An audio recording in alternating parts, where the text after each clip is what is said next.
Ռուս-ուկրաինական ճակատում խաղաղությունը դեռ տեղ չունի, ամեն վայրկյան պայթող ռումբերի ֆոնին։ Բանակցությունների սեղանի շուրջ իրավիճակն ավելի է թեժանում։ Թրամփի 28 կետանոց խաղաղության պլանը փոփոխվել է Կիրակի Ժնևում Միացյալ Նահանգների, Ուկրաինայի և եվրոպական երկրների ներկայացուցիչների հանդիպման ժամանակ։ Կային կետեր, որոնք առնչվում էին ԵՄ-ին և ՆԱՏՕ-ին։ Դրանք մենք մի կողմ դրեցինք։ Այդ հարցերը պետք է քննարկվեն համապատասխան կողմերի հետ, որովհետև նրանց են վերաբերում։ Ռուբիոյի խոսքից հասկացվում է, որ Թրամփի խաղաղության պլանում Եվրամիությանը և ՆԱՏՕ-ին վերաբերող կետերը ժամանակավորապես հեռացվել են, երկկողմ հարցերի վրա շարունակում են աշխատել։ Այս փոփոխությունն ընդունելի է Կիևի համար Ժնևի բանակցություններից հետո Անդրեյ Երմակը կարծես ավելի ինքնավստահ է, քան Զելենսկին իր հայտնի ուղերձի պահին։ Ուկրաինացի ժողովուրդը արժանի է և ցանկանում է այս խաղաղությունը ավելի քան որևէ մեկը այս մոլորակի վրա։ Մենք շնորհակալություն ենք հայտնում մեր մեծ ընկերներին, Միացյալ Նահանգներին և անձամբ նախագահ Թրամփին և նրա թիմին այս խաղաղությունը հաստատելու իրենց նվիրվածության համար։ Երմակի խոսքով թարմացված պլանն արտացոլում է Ուկրաինայի ազգային շահերը։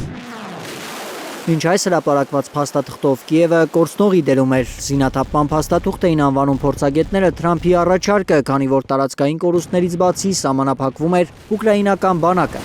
Այս պահին, եթե չեմ սխալվում, միլիոն և ավել է հաշվում ուկրաինական մոբիլիզացված զորքը և հիմա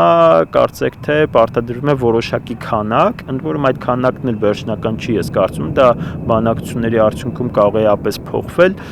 որոշակի քանակ, որոշակի սպառազինություն հրաժարում միջուկային ցանկացած հավակնություններից, ինչը եվրոպացիները ամենայն հավանականությամբ համարում են իրենց համար ձախողում։ Զելենսկին տարածքներից ու բանակի թվակազմից բացի նաև իշխանությունը կորցնելու վտանգի առաջ է։ Ստորագրումից 100 օր անց պետք է լինեն ընտրություններ։ Սա ինքնին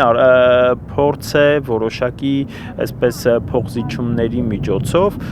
բերել մի իրավիճակ, երբ ուկրաինական թե ժողովուրդը, թե ուկրաինապետությունը գոնե փաստացի կշարունակի գոյություն ունենալ։ Ուկրաինան գոյությունը կշարունակի, սակայն բոլորովին այլ քարտեզով։ Ռուսները 22-ի փետրվարից վերցրած տարածքներից գրեթե ոչինչ չեն զիջում։ Ուկրաինայի արևելքն ամբողջությամբ մնալու է ռուսների տիրապետության տակ, դրա համար Մոսկվայում դեմ չեն Թրամփի հեղինակած պլանին։ Սա հիմնովին մերժելի փաստաթուղթ չէ Ռուսաստանի համար, բացի այդ Ռուսաստանը, ես կարծում եմ, խնդիր ունի չլինելու այն կողմը, որը մերժում է խաղաղությունը։ Ճիշտ է, Պուտինը չի հասել պլան մաքսիմումին, բայց ստանում է ավելին, քան պլան մինիմումներ։ Ուկրաինան ՆԱՏՕ-ին ու Եվրամիությանը չի կարողանա անդամակցել, բանակը կսահմանափակվի, Դոնեցկն ու Դոնբասն էլ ռուսական եռագույնի տակ կմնան։ Միանշանակ չէ, որ Ռուսաստանը կորցնում է իր առաջ դրված բոլոր խնդիրները, բայց նաև միանշանակ չէ, որ Ռուսաստանը հասնում է իր առջև դրված նախնական խնդիրների լուծմանը։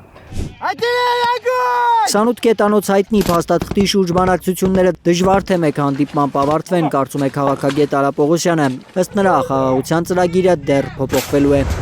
Ալբերտ Սերոբյան, Առաքել Օհանյան, Հայլուր։ Հայաստանում և աշխարհում տեղի ունեցող իրադարձությունների մասին առաջինն իմանալու համար բաժանորդագրվեք մեր ալիքին, սեղմեք զանգակը, որ բաց չթողնեք ամենահրատապը, ամենակարևորն ու հետաքրքիրը։